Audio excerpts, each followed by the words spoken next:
დღეს საქართველოს პრეზიდენტმა დიასპორასთან შეხვედრაზე ქართულ ტელევიზიებსა და ჩვენს ეთერში კრიტიკული ტონისა და პლურალიზმის დემოკრატიული სისტემისთვის აუცილებელ მახასიათებელზე ისაუბრა.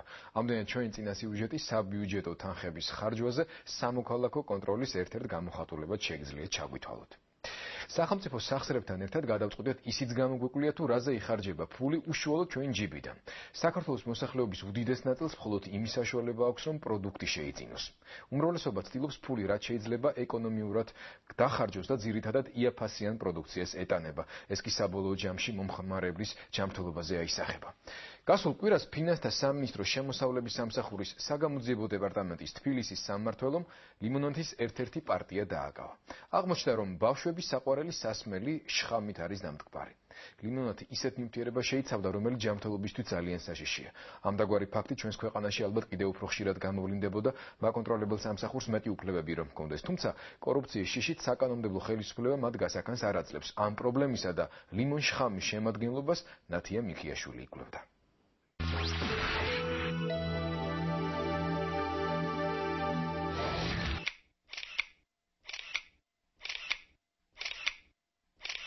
ქართველი მომხმარებელი როგორც კომპეტენტურ სამსახურებში ამბობენ, ერთი უცნაური თვისებით გამოირჩევა.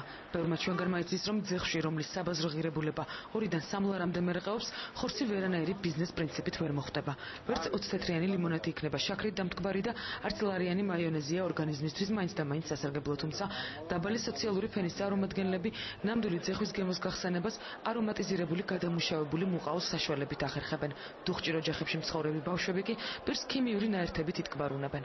მომხმარებელი შეჩვეულია, რომ ამა თუ იმ საკვების პროდუქტის თვისობრივი შემადგენლობა მეტნაკლებად დარღვეულია, მაგრამ იაფია და ჯერჯერობით არც მათ ჯანმრთელობას უნებს.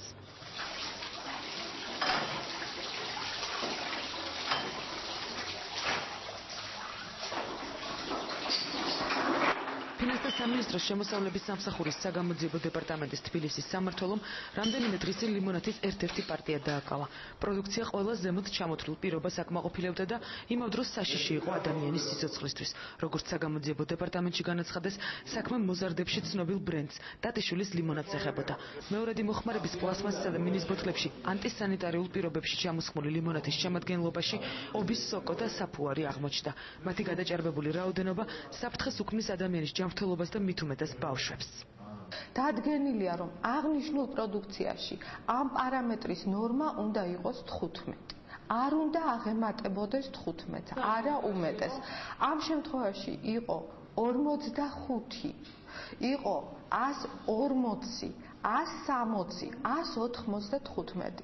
ანუ 1 მილილიტრი ამ ლიმონათისა შეიცავდა, წარმოიდგინეთ თქვენ, თუნდაც 45 კოლონია წარმომქმნელ ერთეულს საფუარისა და ობის სოკოებისა. თუ გავითვალისწინებთ ჩვენ იმ ფაქტს, რომ ამ პროდუქციას ძირითადად მოიხმარენ მაინც ბავშვები. უცნაურია ის, რომ ორი შვილის მამა ოტია ტატიშვილი, რომელიც 15 სახეობის ლიმონადს კუსტარულ ქარხანაში აწარმოებდა, ჩადენილ დანაშაულს აღიარებს და ამას შაქრის ფულის უკმარისობით ხსნის. მომწამლავ დანამაც ტატიშვილი ლიმონადში შაქრის ნაცვლად იყენებდა. შაქრის ის აღარ მქონდა საშუალება ყიდულზე და დაახლოებით 2000-2500 ბოთლამდე გამოვში შაქრის შემცვლელი. ცოტა დანახარჯებს რომ დაგლება ყოფილიყო. შემოსავლების სამსახურის საგამოძიებო დეპარტამენტის ინფორმაციით შემოწმებული ლიმონათის 15 სახეობიდან 4 განსაკუთრებით საშიში აღმოჩნდა. ასეთი შედეგები იქაც უკვირთ, სადაც ფალსიფიცირებას უკვე დიდი ხანია ებრძვიან. მსგავსი პროდუქტის რეალიზება ძირითადად ქალაქის გარეუბნების მარკეტში ხდება, მაგრამ არც დედაქალაქის ცენტრში მდებარე დიდი სუპერმარკეტებია დაცული. ამ ეტაპზე არ არსებობს ფალსიფიცირებული და მომწამლავი პროდუქტისგან თავის დაცვის მზა რეცეპტი. Ყველად გქონიათ, რომ ეს ლიმონათი არ ხდებოდა თქვა ისეთ მაღაზიებში, როგორც არის პოპული და თქვა ბიგმენი, არა. ეს ფირმა მუშაობს საკმაოდ დიდი ხნის განმავლობაში. თავის პროდუქცია გაქონათ არა მარტო თბილისის სუპერმარკეტებში, არამედ საქართველოს სხვა ქალაქებში. მაგრამ ამ შემთხვევაში 15 დასახელებიდან 4 დასახელების პროდუქცია იყო საშიში ჯანმრთელობისთვის. ესეთი შედეგი ჩვენ პრინციპში არ ქონია, არასდროს. ეს უნდა იყოს მესიჯი ორგანიზაციების, რომელიც უნდა აკონტროლებდეს ამას ყველაფერს, რომ ამის კონტროლი აუცილებელია. დილმეწარმე სერგო ქოჯარიანის სურსათზე, კერძოდ მაიონეზი, ჩუმაკი, ობჟარკა, სლობოდა დაფასებული 250-იან პოლიეთილენის პაკეტებში, რუსეთის კალვე დაფასებული 250-იან გრამიან მინისკელებში, წარმოების ქვეყანა რუსეთი, ასევე ერმაკი, ზეითუნის დაფასებული 230 გრამიან პოლიეთილენის პაკეტებში და ასევე ერმაკი ცხერის კვერცხით დაფასებული 230 გრამიან პოლიეთილენის პაკეტებში, ასევე წარმოების ქვეყანა რუსეთი. ტომატ პასტები სიტყვა მესიჯი და კომპეტენტური სამსახურები სავარაუდოდ სოფლის მეურნეობის სამინისტროს სურსათის უვნებლობის ეროვნული სამსახურის მისამართით ითქვა, თუმცა აქ ადრესატი არასწორად შეირჩა, რადგან დასახელებულ სამსახურს საწარმოებში პერმანენტული ინსპექციის უფლება ჩამორთმეული აქვს. პერიოდული ინსპექტირება არაქარხნული წარმოშობის პროდუქტზე ხდება, ძირითადად ბაზრებში და ამასაც კერძო ლაბორატორიები აწარმოებენ. სურსათის უვნებლობის სამსახური კი მათი კონტროლით შემოიფარგლება. დანარჩენ საკვებ პროდუქტზე სამსახურს უფლება აქვს საკონტროლო შესყიდვის შემდეგ ლაბორატორიული შემოწმება ჩაატაროს. თუ პროდუქციის თვისობრიობა დარღვეული აღმოჩნდა, რეალიზატორს გაფრთხილების წერილი გადასცეს, რაც ხშირ შემთხვევაში ჯარიმასაც კი არ ითვალისწინებს. ამ კონკრეტულ შემთხვევაში დახლის მეპატრონე ბორის კოჩარიანი მხოლოდ გაფრთხილებას იღებს და მხოლოდ მასზეა დამოკიდებული, გააფრთხილებს თუ არა ის იმ დისტრიბიუტორებს, რომლებმაც მას სავარაუდოდ ფალსიფიცირებული პროდუქცია მიაწოდეს. სისხლის სამართლის წესით პასუხისმგებლობის დაკისრება ნებისმიერ შემთხვევაში მხოლოდ მაშინ მოხდება, როდესაც საქმეში სამართალდამცავები, კერძოდ შემოსავლების სამსახურის საგამოძიებო დეპარტამენტი ჩაერევა. ის კი ფალსიფიკატორებთან ბრძოლაში დახმარებას იქით ითხოვს.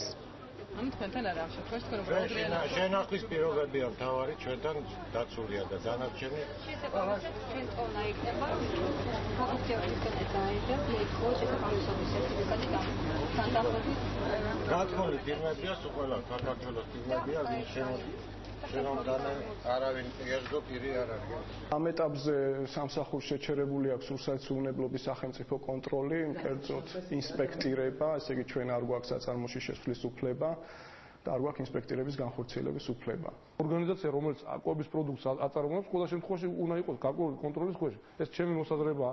რამე თუ შეიძლება ამან მოგიტანოს ცნობა და იმ პროდუქციის შემდეგ დაამზადოს კიდევ ეს პროდუქცია. ეს კაცი ამ შაქარს ხმარობდა, მერე იხმარა სხვა ინგრედიენტი. ესე იგი ამის თქმა მინდა, რომ კონტროლი ასეთ ორგანიზაციებზე ეს ჩემი მოსაზრება უნდა მიმდინარეობდეს მთელი წლის განმავლობაში და რა თქმა უნდა პერმანენტულად. ის რომ შენ კიდე გეუბნები რომ დაიწყო ახლა იმ საბაჟოდან და ყველა მაღაზიაში კონტროლი დაავალ და ამის უფლება მიცე, ეს ნიშნავს რომ გააკეთე ფულის საკითხი მიცე.